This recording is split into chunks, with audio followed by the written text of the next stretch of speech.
तो आज बात करेंगे कि पॉपुलर में किस तरीके से पॉपुलर लगाया जा किसान को जो उसे फ़ायदा मिल सके। देखो, पॉपुलर में फ़ायदा है, अगर इसका रेट सही मिल जाए तो इसमें फ़ायदा है। अगर रेट ना ठीक मिल पावे तो फ़ायदा नहीं, नुकसान भी हो सके। और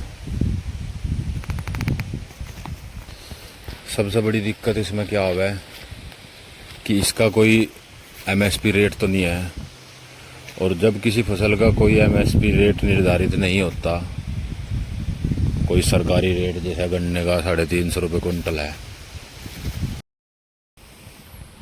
और इसमें एक बात अगर सबको ठीक लगे मेरे हिसाब से, तो मुझे, अगर मैंने इसमें थोड़ा सा सोच कर देखा तो मुझे यह टेक्निक जो लगाने की है सबसे बढ़िया लगी।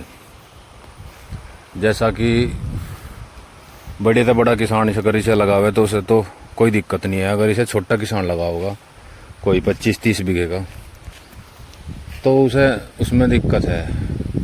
कब इसका रेट मंदा हो जाए, कब महंगा हो जाए, इसका कोई एमएसपी तो नहीं है, कोई सरकारी रेट नहीं है कि इससे नीचे खरीदनी होने की इसकी।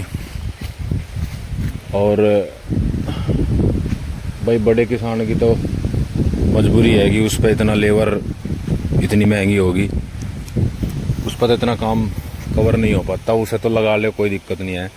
लेकिन अगर किसी का मन, छोटे किसान का भी अगर इसे लगाने का हो रहा और उसे लगाना ही है, तो उसके लिए एक तरीका जो मुझे ठीक लगा वो कि उसे अपनी ज़मीन को 5 हिस्से में बांट लेनी चाहिए। जितना भी ज़मीन है, 20 बीघे है, 30 बीघे है, 25 बीघे है, 5 हिस्सों में बांट के उसे हर साल 5 बीघे पॉपुलर लगाना चाहिए। बढ़िया वैरायटी लगावे, और जैसा कि उसे 5 साल लगाते हो जाएंगे, उसमें एक फ़ायदा मिलेगा। अगर वो जिस साल पहले 5 बीघे लगा होगा, उसके 2 साल तक उसमें गन्ना होगा, उसके बाद गेहूँ होगा, फिर अगली 5 बीघे अगले साल लगा होगा तो उसमें भी गन्ना होगा।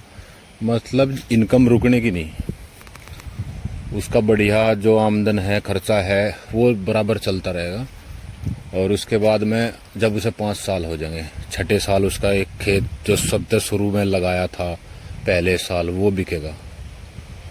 रेट कुछ भी हो, मंदा हो महंगा हो, उसे मिलेगा। उसके बाद में फिर अगले साल जो पहले साल लगाया, दूसरे साल लगाया था, फिर वो कटेगा। उसे रुकना नहीं है। पहले साल जो पेड़ कट गया उसमें फिर नर्सरी लगा दे, उसके बाद दूसरे साल जो कट गया फिर उसमें नर्सरी लगा दे। मतलब जो रोटेशन है उसे चलाते रहना। अच्छा, तो इस मॉडल में अगर इस तरीके से काम करेगा किसान, तो इसमें फ़ायदा उठा सके छोटा किसान भी। उसके हर साल पेड़ कटेंगे, एक बार तो उसे 5 साल तक रुकना पड़ेगा। उसके बाद में उसकी चैन शुरू हो जाएगी और उसके हर साल पेड़ कटाई होंगे। ये तरीका सबसे बढ़िया है।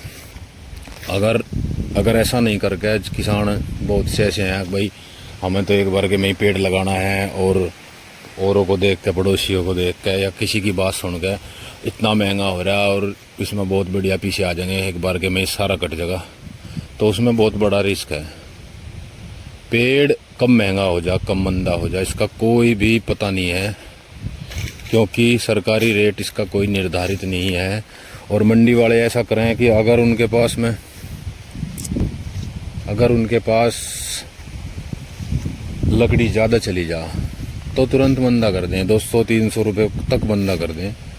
अब भी 200-300, अब तो महंगा है तो 200-300 रुपये में मंदा हो जा, हर हफ्ते रेट बदलते रहें।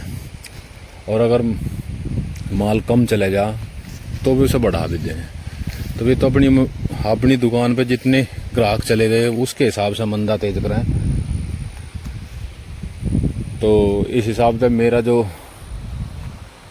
जो मानना है, और आगे भी अगर मैं कभी पेड़ लगाऊंगा तो मैं इस तरीके से ही लगाऊंगा, ना कि एक बारी सारा खेत भर दिया उसमें रिस्क बहुत बड़ा हो जा।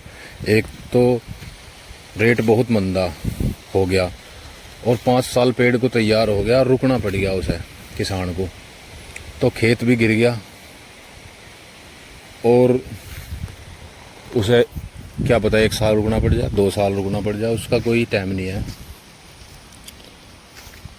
तो मेरे हिसाब से तो ये जो मॉडल मैंने अभी बताया कि हर साल पेड़ लगाओ, 5 साल तक अपनी ज़मीन को 5 जगह बांट दो और उसमें जितना भी ज़मीन बने 4 बीघे हर साल लगाओ, 5 बीघे हर साल लगाओ। इस हिसाब से अगर पेड़ लगेंगे तो किसान को मंदा रेट भी मिलेगा और महंगा रेट भी मिलेगा। और उसकी जो खेत में फसल होगी, जो 2 साल गन्ने की फसल होगी, उसके बाद में गेहूं की फसल होगी, वो बराबर होती रहेगी, घटेगी नहीं। आगे कभी अगर मुझे ऐसा लगेगा कि मुझे अब पेड़ लगाना चाहिए, देखो अगर कोई काम करने वाला घर में नहीं है या किसी का मन नहीं है काम करने का और उसे इतनी आमदन लेनी है कि जितनी किसान गन्ने तय या धान तय, गन्ना और धान तक इतनी फसल आमदन चाहिए जितनी गन्ने में और धान में हो। पॉपुलर में थोड़ा दिमाग लगा के अगर काम करोगे तो कामयाबी मिलेगी। अगर अंधाधुंध होगे और दूसरे को देख के लगाओगे तो उसमें मुश्किल है कामयाबी मिले।